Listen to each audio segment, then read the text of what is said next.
So, but what we do here at the West Center is we serve persons impacted by dementia, and we do that through a variety of services.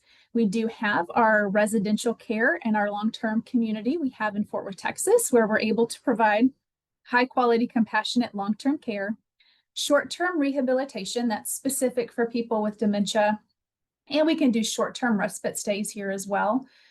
We also have our adult day program that we have, it's in Fort Worth at a separate location, but that is for people that have dementia or might just have some challenges with getting older.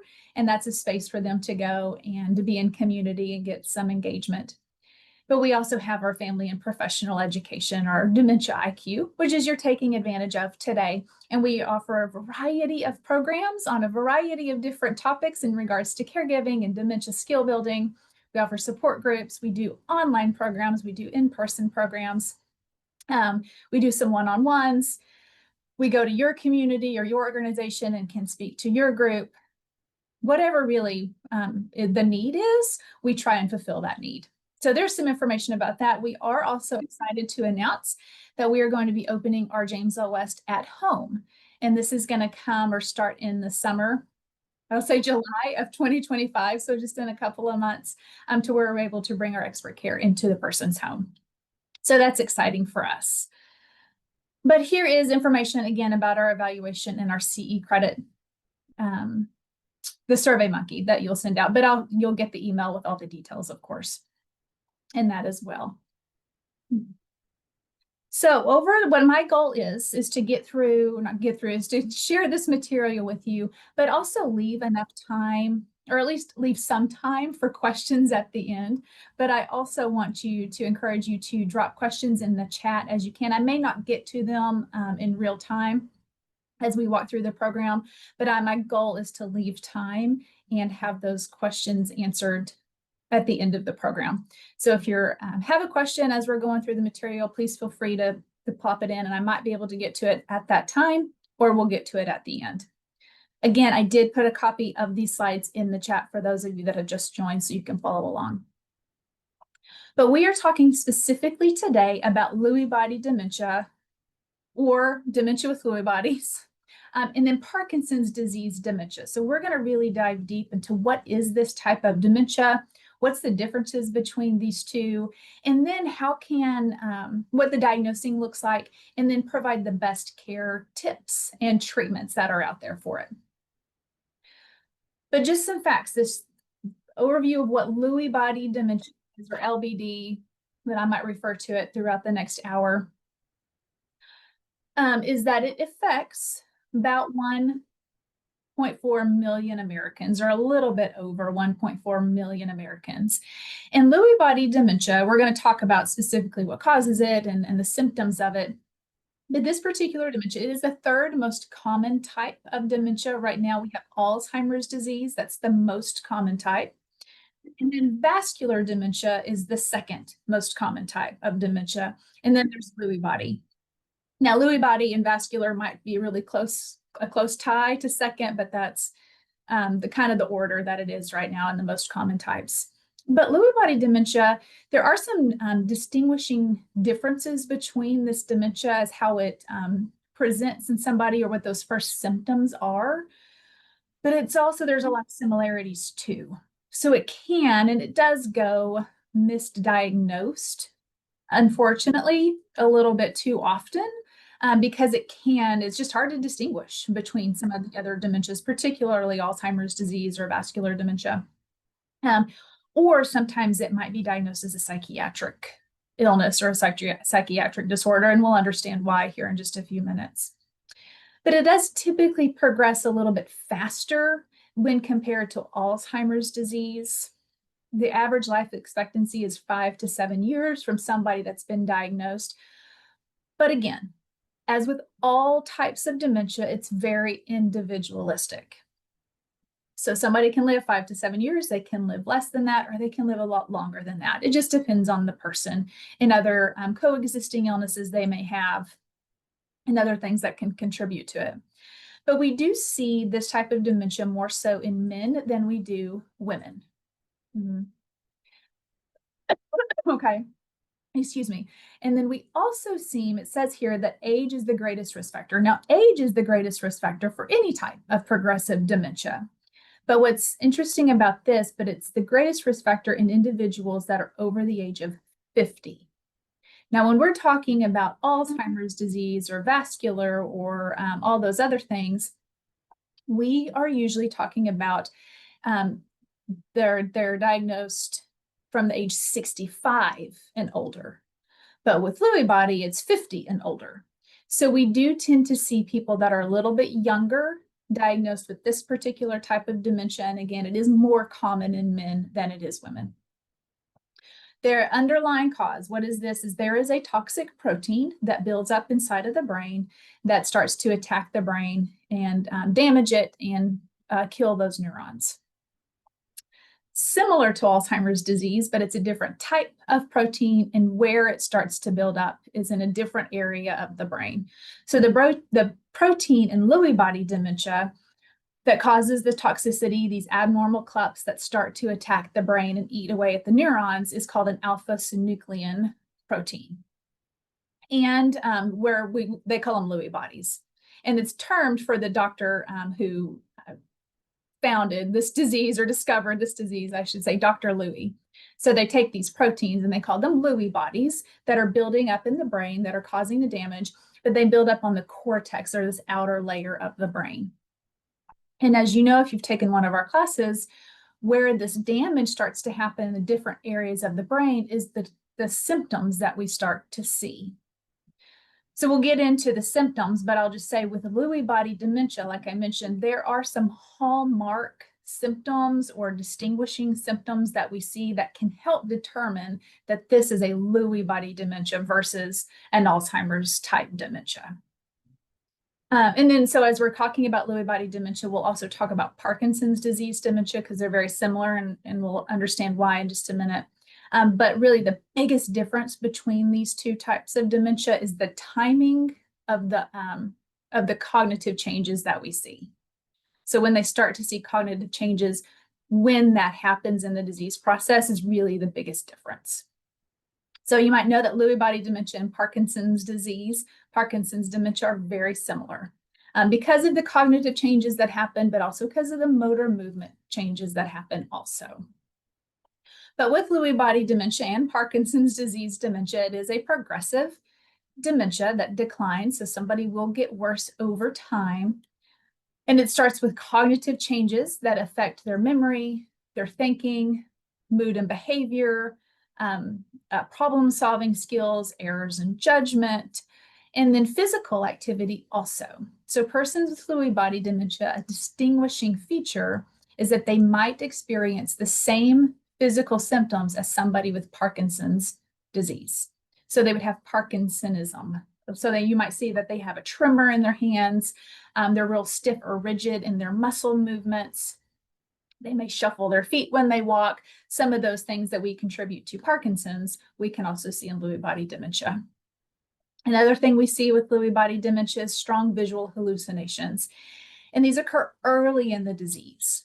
So if we compare somebody with Alzheimer's disease, they may have some visual hallucinations, but it's not till much later in their disease process that they might have those. With Lewy body, a distinguishing feature can be they do have strong visual hallucinations in the early stages. So I mentioned the Lewy bodies, or that toxic protein, build up on the outside layer, the cortex layer of this brain, and deep inside the midbrain and the brain stem. And this is where we see, or what causes some of those same symptoms we see in Parkinson's. So Parkinson's develops in the deep midbrain of the, or inside the midbrain and with the brain stem. So we see the development there and on the cortex. That's why we're seeing those different distinguishing features. But these Lewy bodies also alter the chemicals in our brains, causing damage to the neurons and then the death of those neurons. So much like with Alzheimer's disease, this protein is attacking the neurons and it causes the neuron to die, to wither up, and then the disease spreads throughout the other functions of the brain.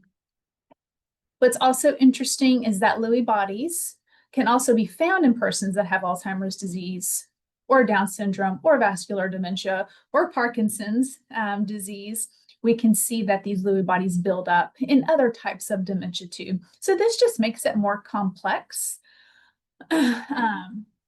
with everything. So I'm going to read this about what possibly causes Lewy body dementia. And really, at the end of the day, we don't fully know why some people get Lewy body dementia and why others don't. But what researchers are saying, and what this text on the slide is saying, is that they think it's a combination of a gene mutation and environmental or lifestyle risk factors, natural part of aging that can lead to the development of Lewy bodies in some people. But this is it's a theory, really, and research is still ongoing. It says one of the most recent discoveries towards identifying a cause for Lewy body dementia is that they did find there's an increased number in gene mutations, and 2 genetic or gene mutations that increase your risk for developing dementia have been identified. So one of them is the APOE4 gene. Now, this is a gene that we already know increases a risk for Alzheimer's disease. But they also have found that it also can increase your risk for Lewy body dementia. But there's also the gene called the GBA gene that they think there's similarities there. If you've got this particular mutation of this gene, it increases your risk for both Lewy body dementia and Parkinson's disease. So they are looking at these genes. Is it inherited? Is it a familial thing? But I want to step back and I want you to say, I'm not saying anything about being deterministic. It's not if you have this gene or if you have this mutation of this one gene, you will get Lewy body dementia, you will get Alzheimer's disease. These are just risk factors. It increases your risk. And what the research has shown, if you have certain mutations of these types of genes, it increases your risk. But it's not deterministic. And I want to draw your attention to that last sentence on the screen that's bolded and underlined. But despite the findings of these genes, the genetic changes as a cause of Lewy body dementia are still considered rare. Okay, so most cases of Lewy body dementia aren't really thought to be inherited or passed down from family members. It's still going to fall under the bucket of what we know with Alzheimer's disease and other things, is that it's majority, what we're seeing right now, is lifestyle and environmental factors. So where are we living, the stress we have, the food that we feed ourselves, the exercise that we do or don't do, things like that are going to contribute more to the possible cause, while there may be some genetic genes that increase our risk. So looking at, and what's another physical difference about these Lewy bodies or this particular type of protein is that they are round. And it's, earlier, so there's a round alpha-synuclein protein, but you can see on the picture here, they really are round, smooth proteins that build up inside the neuron. So they're building up inside that neuron and damaging the neuron to cause the neuron to die, and then it just spreads throughout the brain. So here's just a few pictures of what they look like. But I want to show you this picture as it talks about the stages of the disease. So, and I know it might be a little bit hard to see, but hopefully you can print this out and make it bigger at another time. But you can see here the circles. Let me see if I can draw on here. Like these little circles here, right? These are Lewy bodies that build up in the brainstem, okay?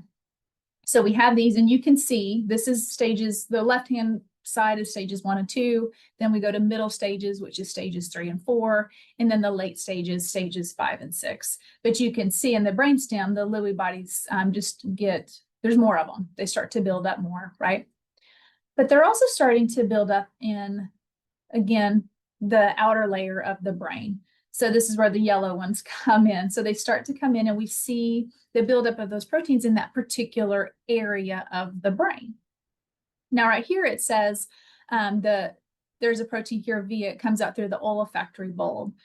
So what we see, some of the symptoms that we see might be that there's a disturbance in their sense of smell, where they're not smelling like they used to, or they can't smell. That might be a symptom because it's that protein's building up in that area of the brain.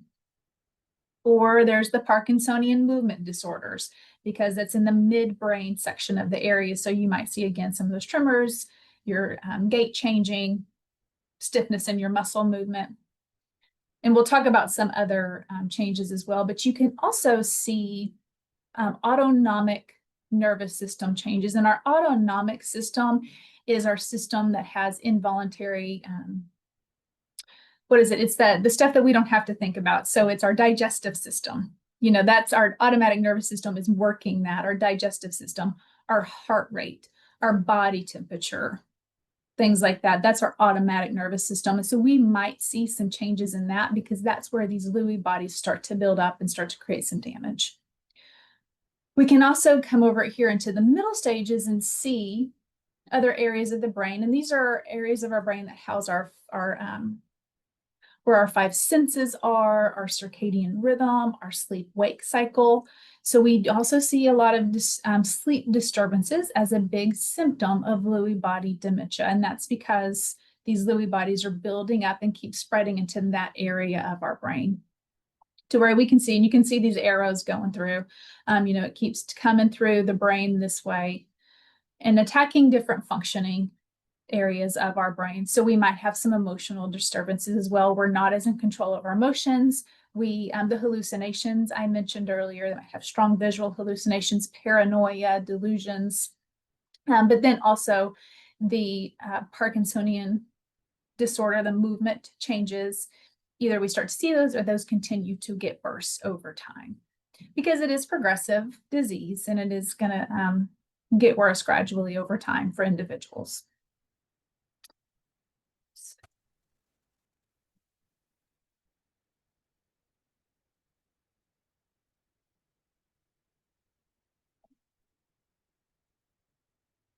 Okay. So the symptoms in Lewy body dementia, briefly talked about these, but movement challenges. This is where the Parkinson's comes in. But we also see the cognitive symptoms. This is, and what is different about this, like I mentioned earlier, it can be similar to Alzheimer's disease or vascular dementia, so where we might see an increase in confusion, poor judgment, changes in communication, potentially, changes in problem solving. But we also see these cognitive symptoms fluctuating.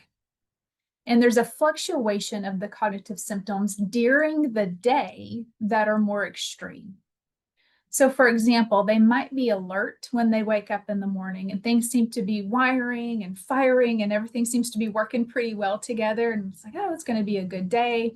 Things are going to be good cognitively, emotionally, etc. But during that same day, let's say it's after lunch, their cognition changes so much or fluctuates so much that we see a drastic change in their cognitive level, to where they may be unresponsive to our approaches, or they're not able to communicate like they were this morning, or they're much more confused than they were just a few hours ago. So the changes in these cognitive symptoms fluctuate more extreme during or over the course of a few hours or during the day. And that is different than Alzheimer's disease or vascular dementia, whereas we might see cognitive changes, but it's not in that short amount of time or that drastic. We also, as said, seeing these psychiatric symptoms or emotional symptoms where there is an increase in depression, anxiety. Again, I mentioned delusions or paranoia, and then mood or behavioral changes. The sleep problems I'll talk about in just a second, but those autonomic nervous systems as well. So it's the heart rate, the blood pressure, digestive, body temperature. This is that system that just does that for us. We don't have to think about it, right? It just does it for us.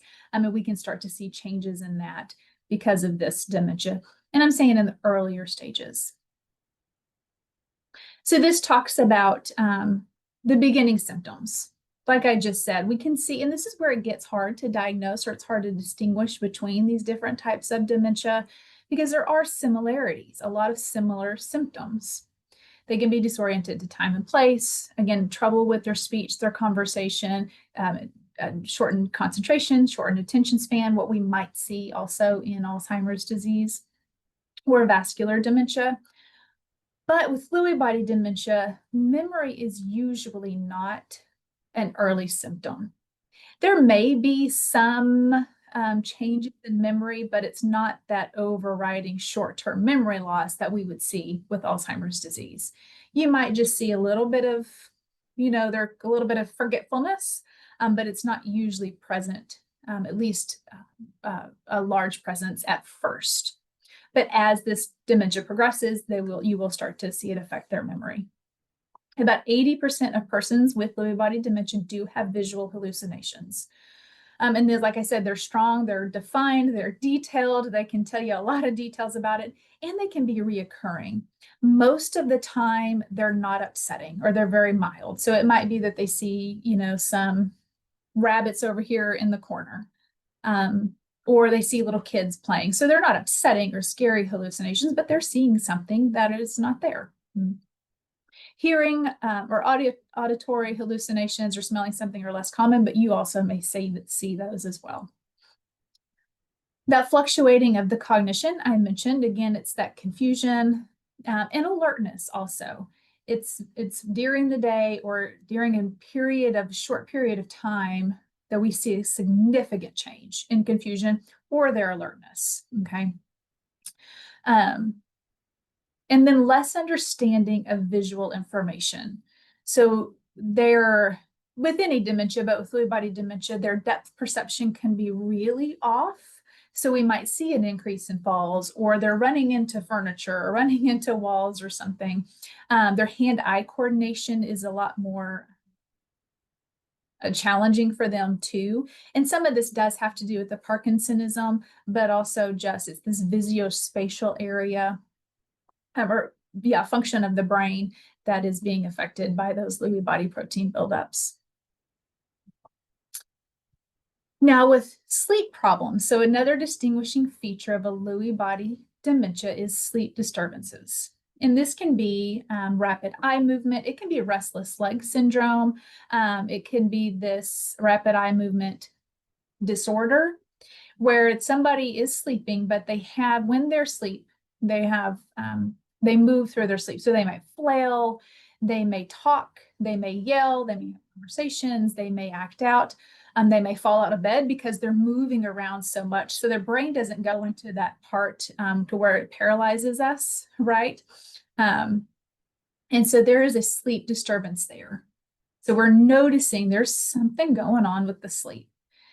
You can also see there's excessive daytime sleepiness. They may have insomnia. Changes in sleep patterns can be erratic, where they're awake at night, sleeping during the day. They're awake for several days at a time, can't seem to fall asleep, the insomnia, or they might just sleep a lot more. Again, it's significant daytime sleepiness. Now, with these sleep issues, which will look different for each person, but there are obvious sleep issues, what we tend to hear, or what's being more common, is that the sleep symptoms, the sleep disruption symptoms, for about half of the people, they have seen these symptoms several years before they start to see other symptoms of Lewy body dementia and they get a diagnosis. So somebody might be living with sleep disturbances several years before it moves on into Lewy body dementia. Now, I'm not saying people that have sleep disorders are going to get Lewy body dementia, but that's just what we're seeing. About 50% of them lived with sleep disorder or sleep disruptions for several years before other symptoms of Lewy bodies came in. So I knew a gentleman, Bruce, he was in his mid-60s, and he did have some mild confusion, mild forgetfulness. But what started to happen is he would have vivid dreams. And sometimes just vivid dreaming, sometimes nightmares or night terrors. He would say I had night terrors, but nightmares, but these were vivid dreams. And this is different from anything he had ever had. Again, he's in his mid-60s. His wife would say he would really thrash around in that bed or really move around in the bed, fell out of bed a few times. So he went to the neurologist and he got diagnosed with the REM, sleep disorder. And some mild cognitive impairment, just some mild confusion there. But a few years later, with Bruce's confusion had progressed. and to a full-time dementia, to where it was interfering with his daily life. He had a few more memory challenges as well. But his movement started to become very slow. So he still had the REM sleep disorders, had some more confusion, but his movements, he was just moving slow. Like in his walking, how he would just go reach for something. His speech slowed down quite a bit as well. And that was after doing some more additional testing and neuropsychological testing. And based on the results of the symptoms that he was diagnosed eventually with the Lewy body dementia. But that's really how it presented for him. And that's kind of, it's typical, I would say, progression for somebody. Now, I mentioned Lewy body and the autonomic nervous system, so they can lose functioning in that nervous system. And again, the nervous system is controlling the involuntary body functions, digestion. Blood pressure is a big one. Body temperature, so they lose functioning. The body's not able to really control those body functions anymore. So we can see changes in that. Blood pressure dropping is a good symptom. So they might stand, if they stand up too quickly, that blood pressure drops and they can faint, or they have an episode of syncope. Maybe they have excessive sweating. They can't really tolerate exercise because the body's not able to do those or function anymore with those autonomic nervous systems. And these motor disorders or motor movement problems that are autonomic, but also we see the Parkinsonism, occur in the later stages for about 70% of persons with Lewy body dementia. So this is where this all gets even just more kind of complicated. That somebody might have Lewy body dementia and not really have any motor coordination symptoms or any changes with their autonomic nervous system until later in their disease process. And the majority of people with Lewy body dementia will see changes in these areas. It's just kind of a matter of when you see those changes. About 30% of people with Lewy body dementia will see these changes occur in the early stages. And this is the autonomic nervous system, but also that Parkinson's movement disorders as well. So some other things that come up with the autonomic system: balance problems, dizziness, fainting, really sensitive to heat and cold can also come up. Reduced facial expressions. So they kind of looks like they're unresponsive, but they're just not able to use those facial muscles, excuse me. Their handwriting is smaller than it used to be. It's interesting. Sexual function, and then changes in their urinary or their bowel functioning too. And this might be they're constipated or they have incontinence in that. Difficulty swallowing, or just some other symptoms of what that can look like. Some mood and behavioral symptoms that we might see, because this does happen. There is an increase in sadness or anxiety, depression. There can be an increase in delusions and paranoia. Of course, the hallucinations I talked about, usually they're very mild and they don't really upset anybody, but sometimes there can be upsetting hallucinations. But they can also have mood and personality changes to where they become more aggressive. And this might be verbally aggressive or it might be physically aggressive. And this all has to do with the changes that are happening in the brain. It's not because they're trying to be aggressive. It's just the changes that are happening, and they're doing the best they can with how they're interpreting the world, what's going on, how in control they are of their emotions is a big thing. So that emotional regulation may be gone, it may be damaged. So we do see it come out in aggression.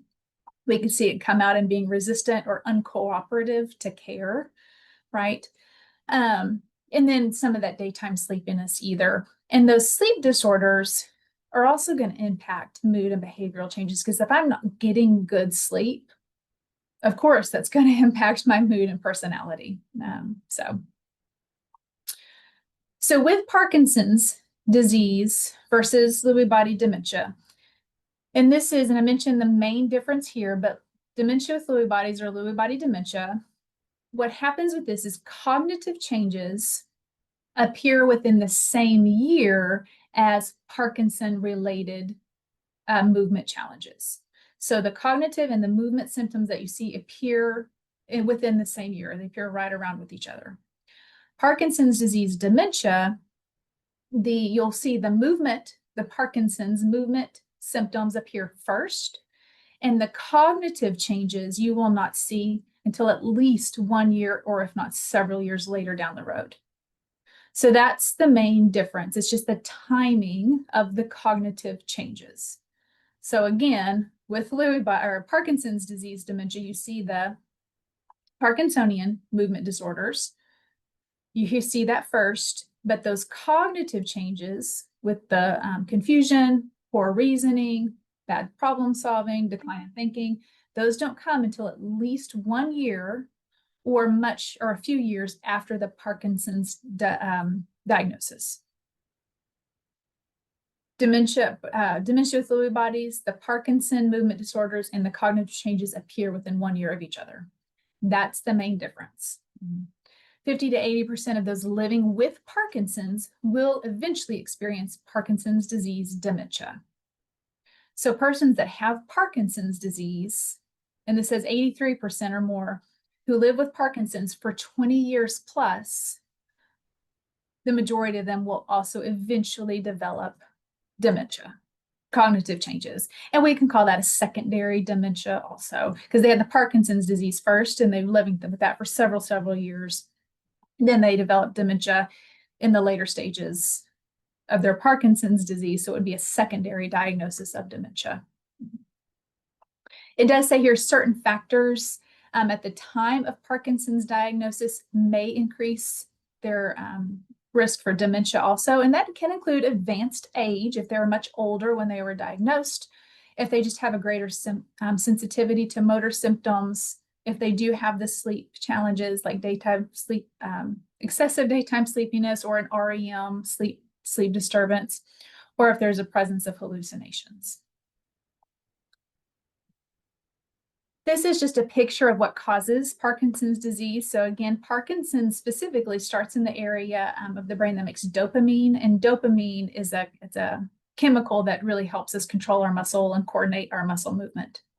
But as Parkinson's progresses, it spreads throughout the brain and affects other functioning areas of the brain, like our cognitive changes, like mental functioning, thinking, memory, and judgment. So with diagnosing, they're going to do a detailed, so how people can or professionals would diagnose Lewy body dementia is really they're going to do a ruling out of everything else. So on here, they're going to do a detailed medical and physical exam. So they'll do testing of your physical abilities, but cognitive testing, memory testing, emotional and behavioral testing.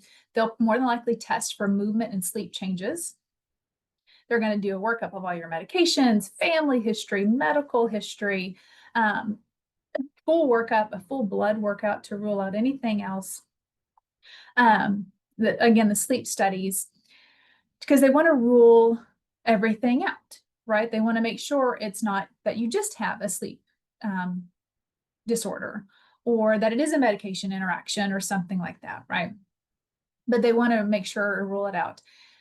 With Lewy body dementia, since the majority of the symptoms are not specific only to Lewy body dementia, they do have this set of diagnostic criteria. So what has to be present for them to say this is more possibly or probably a Lewy body dementia is there does have to be a presence of cognitive decline that interferes with their normal activities. That would be dementia, right?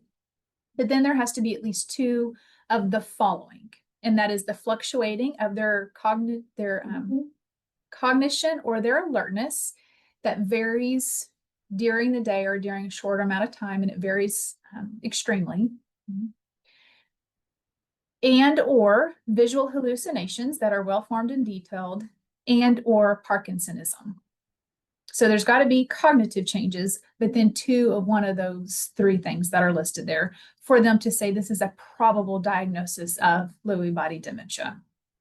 This says a Lewy body dementia diagnosis is more likely if they have falls, there's fainting, a brief loss of consciousness, and that has to go back to those autonomic nervous system functions that are not functioning as well.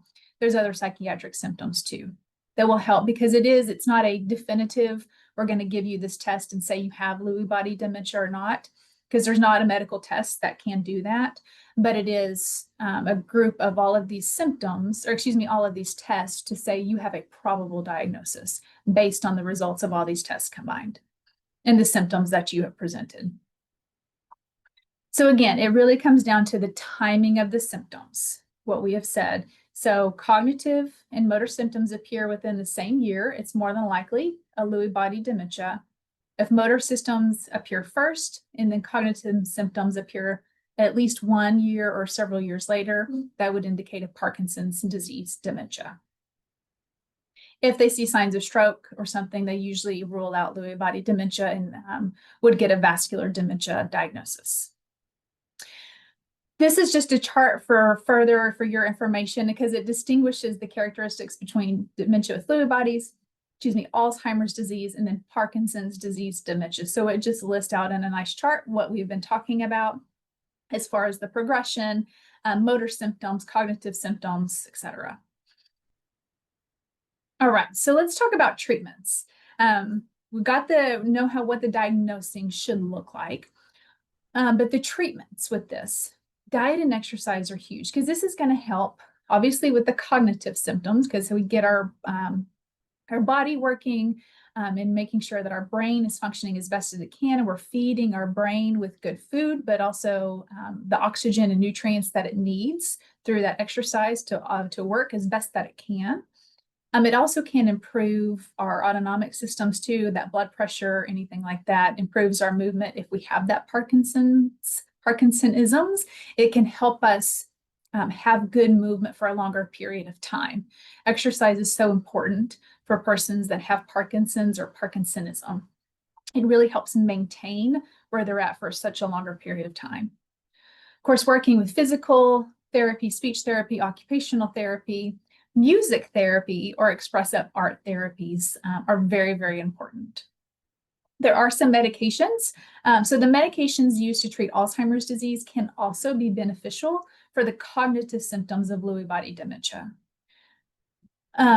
They also may lessen, if they are having hallucinations, they may lessen the hallucinations, but they can also lessen the depression and the anxiety. You can also provide antidepressants for somebody with Lewy body dementia as well. If they are experiencing the Parkinsonism, you can prescribe that anti-Parkinsonism drugs because they can help with those motor movement symptoms. However, side effect of this is they may worsen psychotic symptoms and they may lower your blood pressure and interfere with some of that. So we really want to, with any medication, you want to start at the lowest dosage and go slow as you increase it up if you need to. And of course, that's working with a trusted doctor. And then managing those sleep disorders, because sleep changes are very common in Lewy body dementia, but we want to identify, do sleep studies, and if there is a sleep disorder, can we get some treatments or medications for that particular sleep disorder?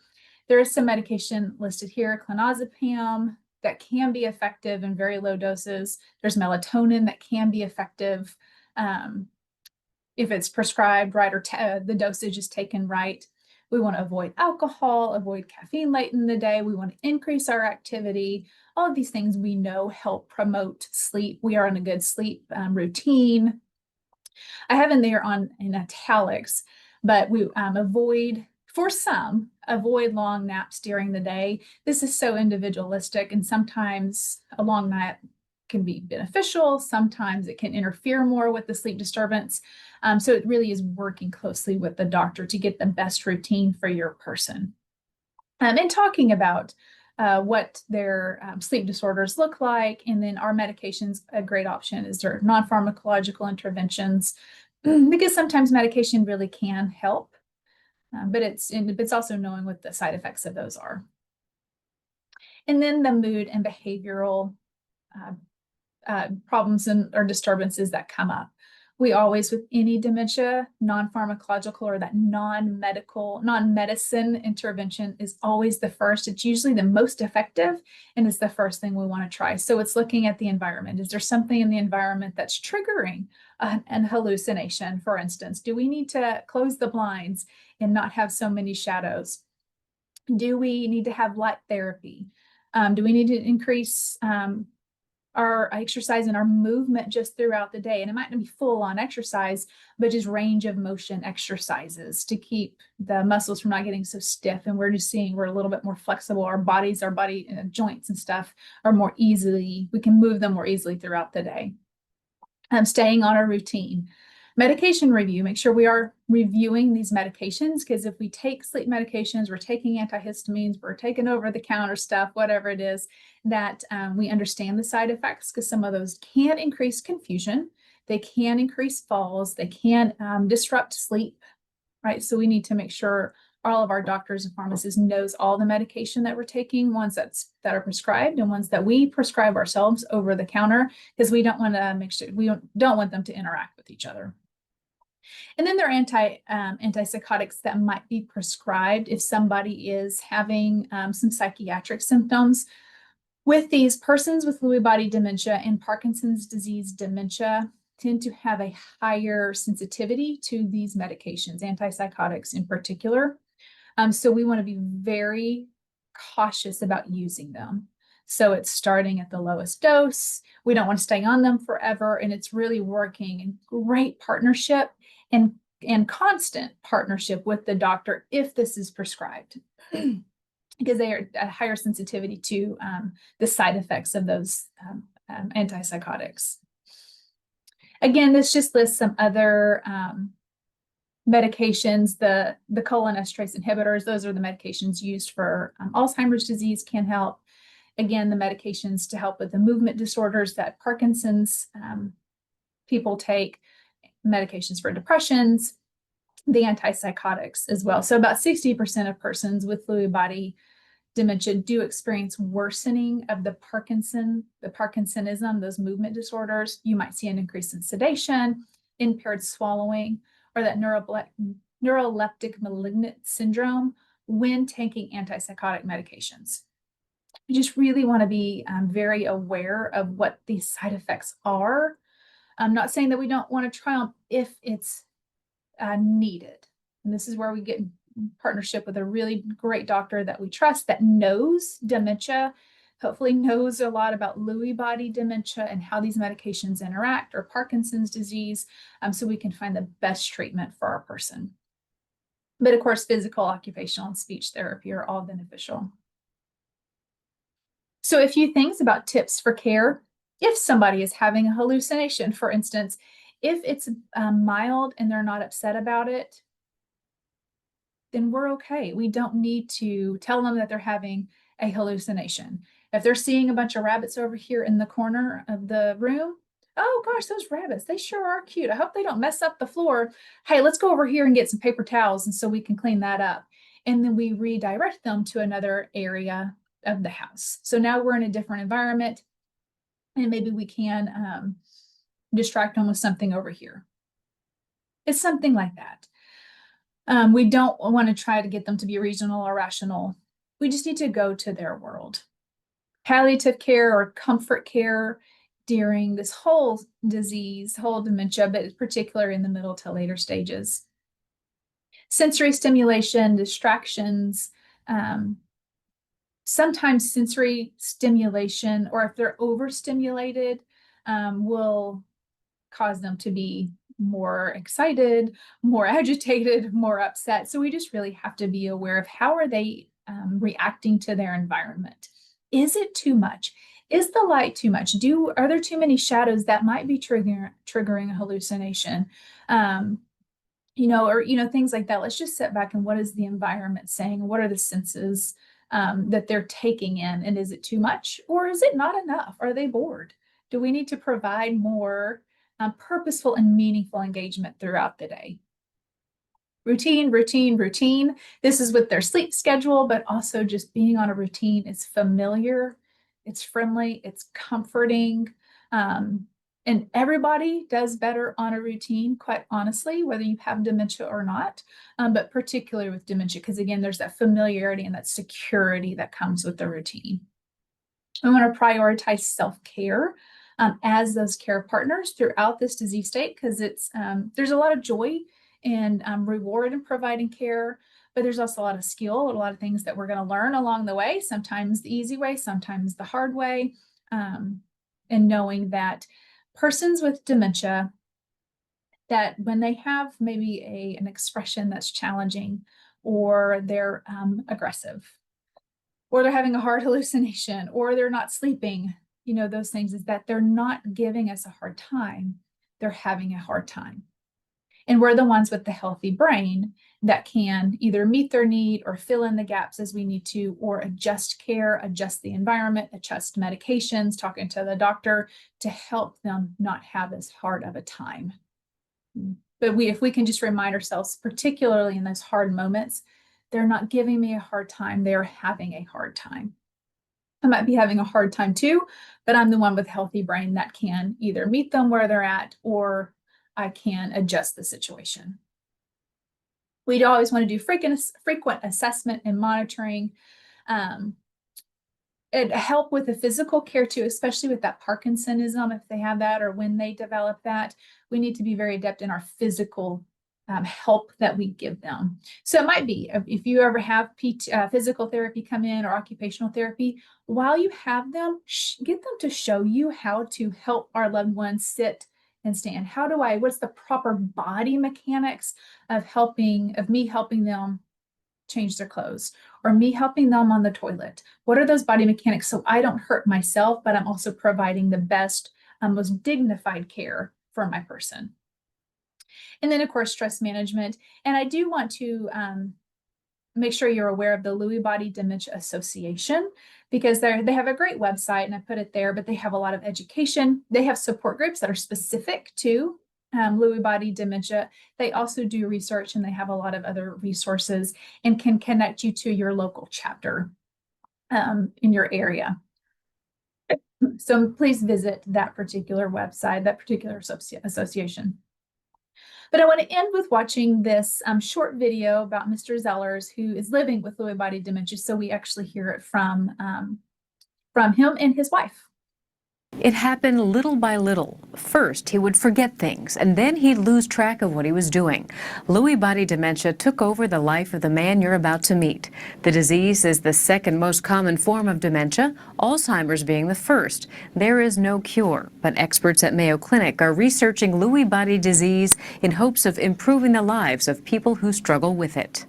In hindsight, though, there were things going on before, but you think, I'm thinking he's 75, I'll be there one day. It's just part of the aging. But the little changes Marjorie Zellers noticed in her husband Richard were early signs of Lewy body dementia. Expressions were almost not there anymore. Richard also developed Parkinsonism, which often accompanies a diagnosis of Lewy body dementia. And the stiffness in walking, his gait changed tremendously. Their lives have also changed tremendously. Because he was a boater, tennis player, racquetball player. Richard is not independent anymore. His symptoms are slowly getting worse. 6 months ago, I just kept thinking it's going to go back. I kept wanting it to be like it was.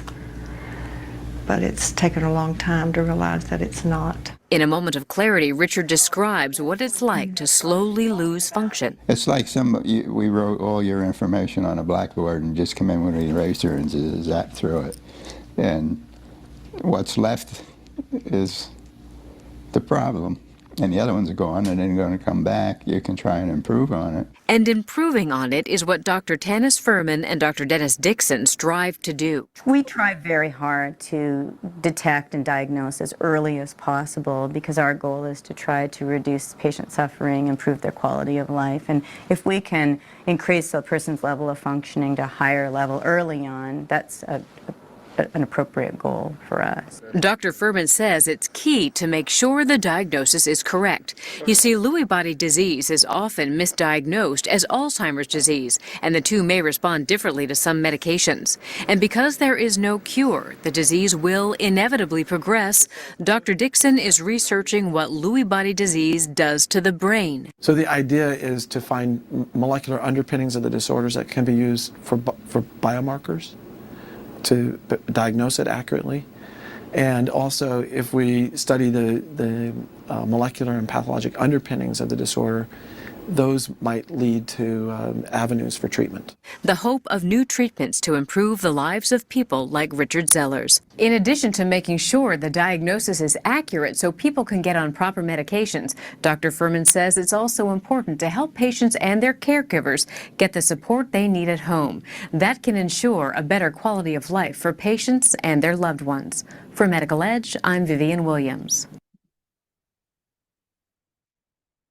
And that is a great video. And I love just hearing from him and his wife about what they're going through. And I was 6 months ago, I wanted to go back to what it was, but now accepting where it is. And how do we move forward in a way that provides dignity, as highest functioning as they possibly can, and of course, quality of life.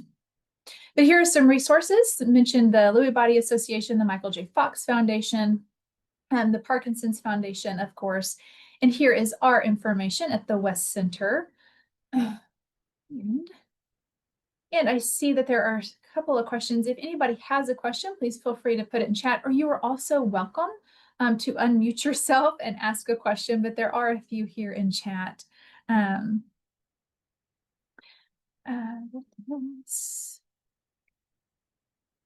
Well, if we suspect Lewy body dementia in a loved one or someone we are providing care for, how early should we talk to a neurologist? The earliest you can talk, even if you suspect or you're not sure or you just don't know, this is just different.